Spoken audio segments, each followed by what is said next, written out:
Hello दोस्तों, मैं doctor Dharmendra Kumar Sinha, visiting professor and psychologist. आज मैं सक्सेस टिप्स के अंतर्गत दो महत्वपूर्ण टिप्स आप लोगों से शेयर करने जा रहा हूँ। एक है आर्ट ऑफ लर्निंग और दूसरा है लेबर। तो चलिए मैं अपना वीडियो शेयर करने जा रहा हूँ। मित्रों, सीखना एक अनवरत चलने वाली प्रक्रिया है। हम जीवन में कुछ भी कर रहे हों, उसमें कुछ न कुछ सीख रहे होते हैं।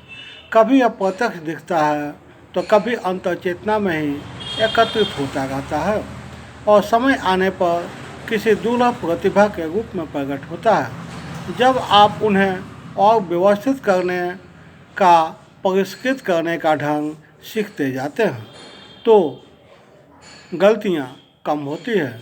कभी कभी तो आगम से ही त्रुटियाँ होने लगती है। परिणाम स्वरूप कागजों में असफलता मिलती है, परंतु असफलता जितना सिखाती है उतना सफलता पुरस्कृत नहीं करती। असफलता से बड़ा कोई गुरु नहीं है। इसके विपरीत निरंतर मिलने वाली सफलता से व्यक्ति का अभिमान बढ़ता है, अति आत्मविश्वास को जन्म देती है। यह पतन को एक प्रकार का आमंत्रण ही है। अंतिम सत्य यही है कि हम सीखते हैं, फिर चाहे सफल रहें या असफल। क्या आप नींद में कुछ सीखते हैं? नींद एक तंद्रा के समान है। जैसे कुछ प्राणियों को शीत निष्क्रियता में जाना पड़ता है, उस दौरान कोई हलचल नहीं होती, न दुख अनुभव होता है, न सुख, और न ही कोई सबक सीखने को मिलता है। कुछ लोग मानव जीवन में भी इन्हीं प्राणियों की तरह निष्क्रियता में जीवन बिता देते हैं। उन्हें लगता है कि वे इतने सक्षम नहीं हैं कि अमुक कार्य को संपादित कर सके। उन्हें अपने एक सुरक्षित खोल में छिपे रहना ही अच्छा लगता है। उन्हें लगता है कि कुछ असाधारण कर गुजरने के लिए व्यक्ति का संपूर्णता से परिपूर्ण होना आवश्यक है। इस संदर्भ में सुप्रसिद्ध विज्ञानी स्टीफन हॉकिंग ने कहा था, ब्रह्मांड के आधारभूत सिद्धांतों में से एक यह है कि कुछ भी पूर्णतः सही नहीं है। पूर्णता का कोई अस्तित्व नहीं होता। अपूर्णता के बिना न तो आप और न ही मैं अस्तित्व में होता।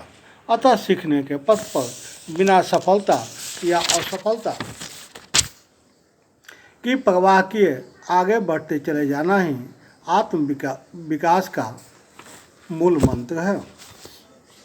मित्रों, अब मैं इम्पोर्टेंट ऑफ लेबर पर अपना थॉट शेयर करने जा रहा हूँ।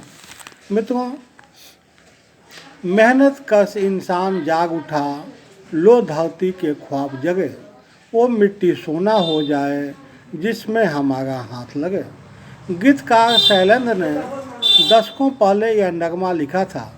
उन्होंने इसमें यही पैगाम दिया है कि अपनी मेहनत से इंसान अपनी तरक्की की राह प्रशस्त कर सकता है, अपने हालात बदल सकता है और हर योग्यता और कौशल अर्जित कर सकता है। जितनी ज़्यादा मेहनत होगी उतनी ही शानदार प्रगति होगी। मेहनत दूसरों से बेहतर होने के लिए नहीं है, यह तो अपने कार्यों के पीछे का इरादा है, उसको पूरा करने को लेकर है। और मेहनत के बगैर इरादे को पाने की कल्पना भी मुमकिन नहीं है। क्रिकेटर रोहित शर्मा इसे यूँ बताते हैं, कुछ बड़ा करना है तो कंफर्ट जोन यानी आराम के दायरे को छोड़ना होगा।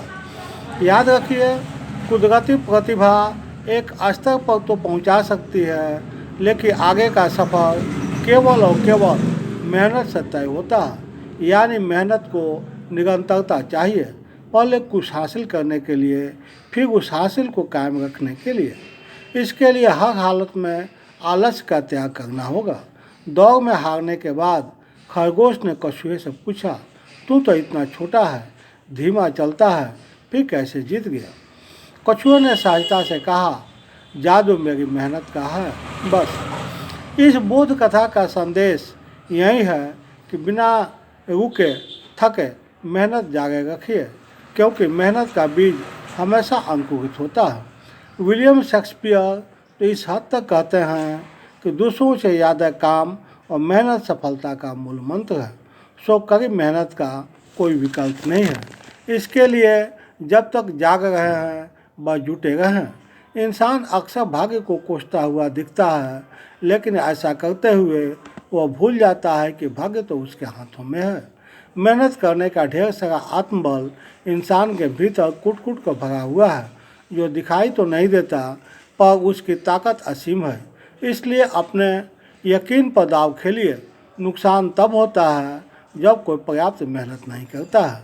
दूसरे शब्दों में, अथक परिश्रम मामूली कोशिश को बड़ा बना सकता है। जाने माने अमेरिकी एनिमेटर और डिज्नीलैंड के संस्थापक वाल्ट डिज्नी का मानना है, इंसान के सभी सपने सच हो सकते हैं, बशर्ते वो आगे बढ़ने के लिए निरंतर मेहनत जारी रखे।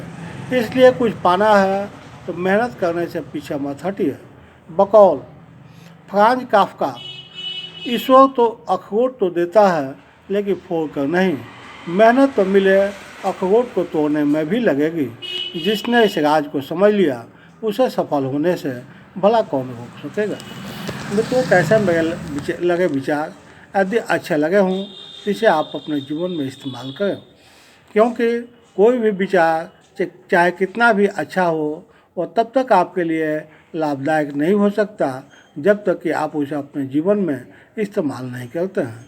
मित्रों, साथ ही इससे आपके जीवन में क्या रूपांतर हुआ, ट्रांसफॉर्मेशन हुआ, निश्चित रूप से मेरे YouTube के कमेंट बॉक्स में आप अपना ओपिनियन सेंड करेंगे। मित्रों, अभी तक आपने मेरे चैनल को सब्सक्राइब नहीं किया है तो मेरे चैनल को सब्सक्राइब कीजिए, ताकि इस तरह का वीडियो लगातार आप लोगों को मिलता रहे।